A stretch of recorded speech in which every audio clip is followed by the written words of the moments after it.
Hello friends, आज मैं बताऊंगा यदि आपका पशु खाना पीना कम कर रहा है, जुगाली नहीं कर रहा है, तो आपको क्या इलाज करना चाहिए। जिस प्रकार से आपको गाय दिख रही है, इस गाय के अंदर कभी न तो कुछ खाना पीना कर रही है, ना ही जुगाली कर रही है, एकदम शांत खड़ी है, कोई मूवमेंट नहीं कर रही है। तो सबसे पहले हम इसका डायग्नोसिस करते हैं। डायग्नोसिस करने के तौर पर मेरे को ऐसा लग रहा है कि इसका खाना पीना भी नहीं कर रही है या कुछ। तो पशुपालक से पूछने के बाद में उन्होंने बताया था कि उसको कुछ ऐसा हरा, जो ताज़ा हरा रजका या जो कासली बोलते हैं, वो उसको डाल दिया था। उसको डालने के बाद में उसने किया कि खाना पीना बिल्कुल भी बंद कर दिया था। इसलिए मैंने उसको सर्वप्रथम उसकी नोट की है कि उसकी रूमन की मूवमेंट चल रही है या नहीं चल रही है। तो पहले हम नापते हैं उसकी रूमन की मूवमेंट। अब रूमन की गति कैसे नापें उसके बारे में मेरे चैनल पर एक वीडियो बना हुआ है, वो भी आप जा करके देख सकते हैं। तो अब बाईं कोल में आपको दबा करके देखना है, मुट्ठी बंद करके बाईं कोल को आप दबा करके, और फिर देखना है कि यदि 2 मिनट में यदि 3 बार यदि पशु की रूमन की गति मूवमेंट होता है तो ये देख लेना चाहिए आपका पशु सिंपल इंडाइजेशन में नहीं है, ये भी कंफर्म होना चाहिए। यदि 2 मिनट में यदि आपका पशु 1 बार कर रहा है तो भी सिंपल इंडाइजेशन में, 2 बार कर रहा है तो नॉर्मल खाता है, कभी कभी जुगाली करता है, कभी नहीं करता, इस कंडीशन में होता है। तो आपको देख लेना चाहिए। इस गाय की मैंने रूमन की मूवमेंट नापने के बाद में मुझे कन्फर्म हो गया था कि इसकी रूमन की गति बिल्कुल भी नहीं चल रही है। तो ये तो कन्फर्म हो गया था कि ये है तो सामान्य अपचयन, लेकिन फिर भी ये कंफ्यूज रहता है कई बार पशु में। रूमन की मूवमेंट नापने के बाद में भी ये रहता है कि क्या पता कई बार पशु का टेम्परेचर हाई है या बहुत ज़्यादा लो है। तो ये क्या है कि जो गाय है कम से कम ब्याई हुई 2 महीने की थी, और यदि आपके पशु को यदि टेम्परेचर डाउन है, लो आई है, तो इसके लिए हम क्या करते हैं, उसका तापमान नोट करते हैं सेकंड बार। ये आपको करना ही करना चाहिए यदि पशु का सही डायग्नोसिस करना है तो फिर हम थर्मामीटर से नापते हैं। यदि पशु का टेम्परेचर 101.5 से ऊपर है तो उसको फीवर है, और इससे 101.5 से यदि नीचे है तो पशु को तो उसका टेम्परेचर डाउन है। यदि बहुत ज़्यादा यदि डाउन है तो आपके पशु में क्या है कि कई बार जो मिल्क फीवर है या अलग मेटाबॉलिक डिजीज़ है वो भी आपके पशु में देखने को मिलती है। जिस प्रकार से इसका टेम्परेचर मैंने नापा था तो इसका फर्स्ट बार टेम्परेचर आया था 98.8 डिग्री फ़ारेनहाइट, जो मेरे को ऐसा नहीं लग रहा था कि इसके अंदर बहुत कम टेम्परेचर है, और बहुत कम टेम्परेचर का मुझे ऐसा कोई सिम्टम्स दिखाई नहीं दे रहा था। फिर मैंने उसका दूसरी बार टेम्परेचर लिया तो उसके अंतर्गत 101 डिग्री फ़ारेनहाइट के लगभग इसका टेम्परेचर आया था। तो अब 2 बार आपको टेम्परेचर जरूर नापना चाहिए, जो डिजिटल थर्मामीटर होते हैं। और जो पुराने जो प्रैक्टिशनर हैं वो तो पशु का कान या पशु के शरीर पर हाथ रख करके पता लगा देते हैं कि इस पशु का टेम्परेचर या तापमान कितना है। अब हम इसे इंजेक्शन में क्या लगाते हैं। इंजेक्शन में लगाने के लिए सबसे पहले हम देखो, अब डायग्नोसिस हो चुका है। अब डायग्नोसिस यदि आपका सही है पशु का, तो आपको लंबा ट्रीटमेंट करने की कोई आवश्यकता नहीं है। आप नॉर्मल ट्रीटमेंट से आप अपने पशु का ट्रीटमेंट कर सकते हैं। ऐसा नहीं है कि आप 4-5 इंजेक्शन लगाएं या बहुत से फीड सप्लीमेंट क्या दें। तो सबसे पहले हम इंजेक्शन इसमें भरते हैं CPM, जो क्लोरफेनिरामाइन मेलेट इंजेक्शन है, वो इसका उपयोग में लेते हैं। वो लेते हैं 10 ml, उसकी डोज रखते हैं हम 10 ml। फर्स्ट इंजेक्शन है CPM।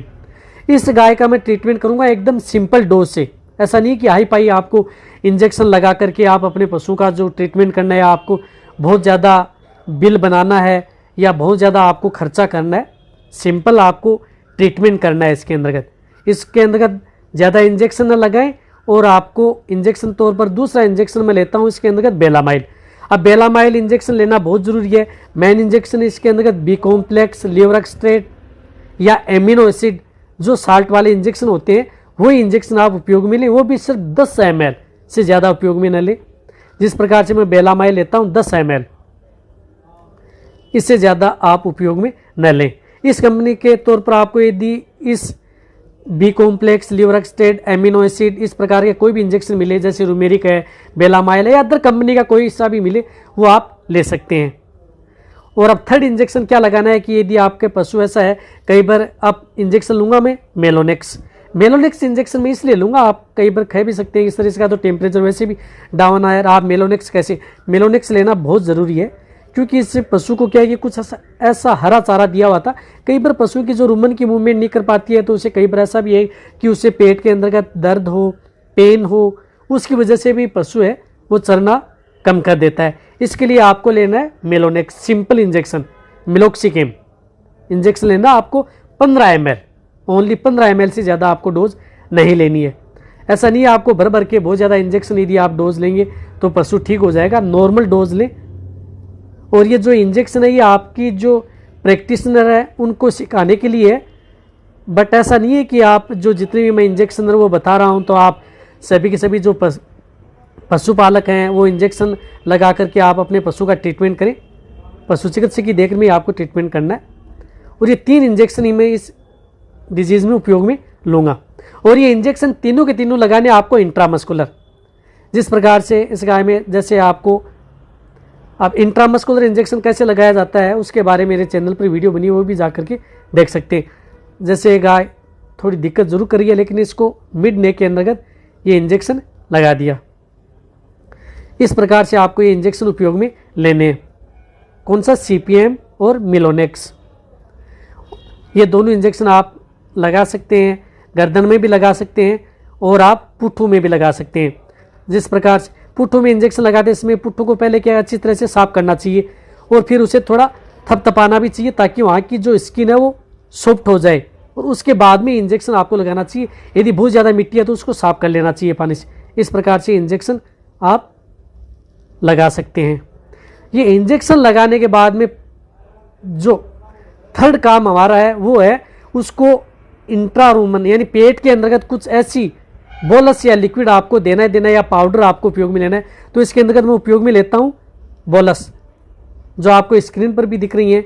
मैं लेता हूँ फ्लोरासेक बोलस जो फोनेक्स कंपनी की है। इसके अंतर्गत जो साल्ट आते हैं वो आपको स्क्रीन पर दिख रहे हैं। इस साल्ट की यदि कोई भी मेडिसिन यदि आपको जो बोलस है वो उपयोग में ले, मैं एक साथ 4 बोलस उपयोग में लूँगा। इसमें 4 बोलस जरूर लेना है। हाँ, आपको जो सिंपल इंडाइजेशन है यदि आपका पशु खाना पीना नहीं कर रहा है, जुगाली नहीं कर रहा है, तो आपको बोलस पाउडर या लिक्विड आपको उसके पशु के मुंह के अंदर छोड़ना ही छोड़ना है यदि आपको रिजल्ट लेना है तो।